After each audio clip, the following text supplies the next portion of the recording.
Hello friends, स्मार्टो systems की AutoCAD series में आपका स्वागत है। पिछले सेशन में हमने देखा किस प्रकार ऑटोकैड को हमने डाउनलोड किया ट्रायल वर्जन के रूप में और किस प्रकार हमने उसको इंस्टॉल किया। इस सेशन में देखिए हमारे पास हम जानकारी लेंगे ऑटोकैड के इंटरफेस के बारे में। जब आप पहली बार ऑटोकैड खोलते हैं तो कुछ इस तरह का इंटरफेस आपके सामने आता है। बारी बारी से इंटरफेस के हर एक पार्ट को हम जानेंगे। आगे आने वाले सेशंस में हमने जितना भी कार्य करना है वो सारा का सारा इस इंटरफेस के साथ जुड़ा हुआ है। इंटरफेस में बहुत सारे टूल्स हैं जो आपके सामने रहते हैं और बहुत सारे टूल्स हैं जो हाइड रहते हैं। उन्हें किस प्रकार से अनहाइड करना है, किस प्रकार से हमें उन्हें प्रयोग करना है, उसकी जानकारी भी हम लेंगे। तो आइए शुरू करते हैं ऑटोकैड के इंटरफेस की जानकारी प्राप्त करना। जब आप ऑटोकैड पहली बार खोलते हैं तो सबसे पहले आपके सामने कुछ इतनी बड़ी स्क्रीन जहाँ पे स्टार्ट लिखा हुआ है ये अवेलेबल हो जाती है। ये स्क्रीन आपको तीन चीज़ों की मुख्य जानकारी दे रही है। सबसे पहले आप यहाँ से फाइल्स को खोल सकते हैं। अगर आपने कुछ फाइल्स पहले से बना रखी है तो ओपन फाइल्स कर सकते हैं। आप शीट सेट ओपन कर सकते हैं जिसमें काफ़ी सारी शीट्स शामिल रहती हैं। आप ऑनलाइन टेम्पलेट्स को देख सकते हैं और सैम्पल ड्राइंग्स भी यहाँ से प्राप्त कर सकते हैं। इसी तरह से यदि ऑटोकैड में काफ़ी सारे डॉक्यूमेंट के साथ मैंने रिसेंटली काम किया है तो उनकी एक लिस्ट यहाँ पे मिल जाएगी। आप देखेंगे यहाँ जो आइकॉन का साइज़ है आप इसको चेंज कर सकते हैं। यदि आप स्क्रॉल बार से नीचे आएँ तो यहाँ पे तीन ऑप्शन है। सबसे पहले वाले ऑप्शन को सिलेक्ट करते हुए लार्ज आइकॉन्स अवेलेबल हो जाएंगे। इसी तरह से यदि आप दूसरा ऑप्शन सेलेक्ट करते हैं तो मीडियम, और यदि तीसरा ऑप्शन सेलेक्ट करते हैं एक लिस्ट अवेलेबल हो जाएगी जो आपको रिसेंट डॉक्यूमेंट्स की जानकारी देगी। मुझे यहाँ से मीडियम सेलेक्ट करना है क्योंकि मीडियम साइज़ मेरे लिए बढ़िया है। आप बिना किसी पिक्चर को खोले, आप बिना किसी ऑटोकैड की फाइल को खोले यहाँ पे देख सकते हैं कि किस प्रकार इसका प्रीव्यू दिखाया गया है। इसी के साथ यहाँ देखें तो पिन करने के लिए बटन आपके पास अवेलेबल है। यदि मैं इसको पिन कर देता हूँ तो ये डॉक्यूमेंट परमानेंट मेरे पास यहाँ पिल्ड हो जाएगा। और रिसेंट डॉक्यूमेंट्स फ्रीक्वेंटली चेंज होते रहते हैं परंतु ये चेंज नहीं होगा। परंतु यदि मुझे अनपिन भी करना है तो मुझे केवल यहाँ से इसको दोबारा अनपिन करना है।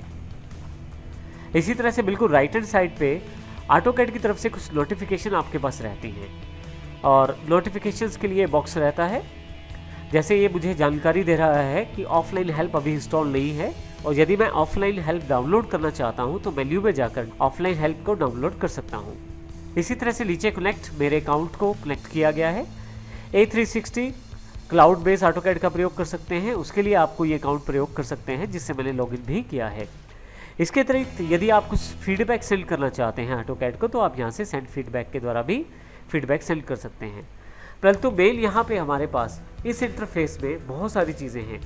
ये आपके पास जब भी आप नई फाइल के लिए ऑप्शन क्लिक करते हैं तो ऐसा कुछ बैनर या ऐसा कुछ स्क्रीन आपके सामने रहता है। इससे पहले कि हम बाकी सारे इंटरफेस की जानकारी लें, सबसे पहले हम इसमें एक फ़ाइल ओपन कर लेते हैं। फाइल ओपन करने के लिए किसी एग्जिस्टिंग टेम्पलेट को मैं यूज़ कर सकता हूँ। उसके लिए मुझे यहाँ स्टार्ट ड्राइंग पे क्लिक करना है या टेम्पलेट्स पे जाना है और यहाँ पे AutoCAD.dwt फाइल को मुझे क्लिक करना है। हमारे पास यहाँ यदि आप देखें तो पूरा का पूरा रेफरेंस है फाइल से related, normal English feet and inches drawing template. तो एक तरह से ड्राइंग टेम्पलेट फाइल है ये, जिसमें कलर डिपेंडेंट प्लॉट स्टाइल की जानकारी दी गई है और ये फाइल कहाँ एग्जिस्ट करेगी उसकी जानकारी भी आपके पास अवेलेबल है। मैं यहाँ इसको क्लिक कर लेता हूँ। जैसे ही क्लिक करता हूँ स्टार्टिंग स्क्रीन गायब हो जाएगी। तो अब हमारे पास ड्राइंग एरिया अवेलेबल हो गया है जिसमें मैं ड्राइंग कर सकता हूँ। आप देखेंगे जब भी आप किसी फाइल को ओपन करेंगे तो टैब के रूप में एक नई फाइल में यहाँ भी ये जुड़ जाएगी। जैसे ये स्टार्ट सेक्शन था जहाँ हम पहले थे और ड्राइंग 1 जो हमारा फाइल ओपन हुआ है। ये हमारा जो बॉक्स ओपन हुआ है ये सारा का सारा हमारा ड्राइंग एरिया है जहाँ पे हम ऑटोकैड में कार्य करते हैं। हम इस ड्राइंग एरिया पे अभी वापस आएंगे थोड़ी देर में। सबसे पहले शुरू करते हैं ऊपर की तरफ से। आपके पास ऑटोकैड इंटरफेस में सबसे पहला एक बटन एप्लीकेशन मेन्यू बटन दिया गया है। ये ऑटोकैड का एक तरह से फाइल मेन्यू है। इस ऑटोकैड मेन्यू बटन में काफ़ी सारे ऑप्शंस ऐसे हैं जिसको आप फाइल बनाने, खोलने और सेव करने से संबंधित कार्यों का प्रयोग करने के लिए करते हैं। इसमें आपके पास ऑप्शंस जो दिए गए हैं यहाँ पे न्यू, जैसे नई फाइल बनानी हो आपको, ओपन अगर कोई एग्जिस्टिंग फाइल खोलनी हो, सेव अगर किसी बनी हुई फाइल को आप सेव करना चाहते हैं, सेव एज किसी फाइल का डुप्लीकेट बनाना है या एक और कॉपी आप सेव एज करके रखना चाहते हैं तो वो कर सकते हैं। इंपोर्ट आप किसी दूसरे फॉर्मेट को भी यहाँ पे इंपोर्ट कर सकते हैं। जैसे कुछ फॉर्मेट एग्जांपल के तरह पे यहाँ पे दिए गए हैं PDF, DGN, FBX, और अगर चाहें तो अदर फॉर्मेट्स अगर वो सपोर्टेड हैं तो AutoCAD से आप उसको इंपोर्ट कर सकते हैं। इसी तरह से एक्सपोर्ट भी कर सकते हैं काफ़ी सारे फॉर्मेट्स, जैसे DWF, DWFX, 3DWF, PDF, DGN, FBX, इस प्रकार के और सारे फॉर्मेट भी यहाँ पे उपलब्ध हैं। इसके अतिरिक्त हमारे पास पब्लिशिंग के लिए यहाँ ऑप्शन अवेलेबल हैं। अगर हमारे पास कोई 3D प्रिंट सर्विस है तो हम यहाँ से 3D प्रिंट सर्विस भी पिक कर सकते हैं। इसके अतिरिक्त ईमेल कर सकते हैं डेटा, और इसके अतिरिक्त डिज़ाइन व्यूज़ को भी प्रयोग कर सकते हैं पब्लिश करने के लिए। नेक्स्ट कमांड जो है यहाँ पे प्रिंट की है।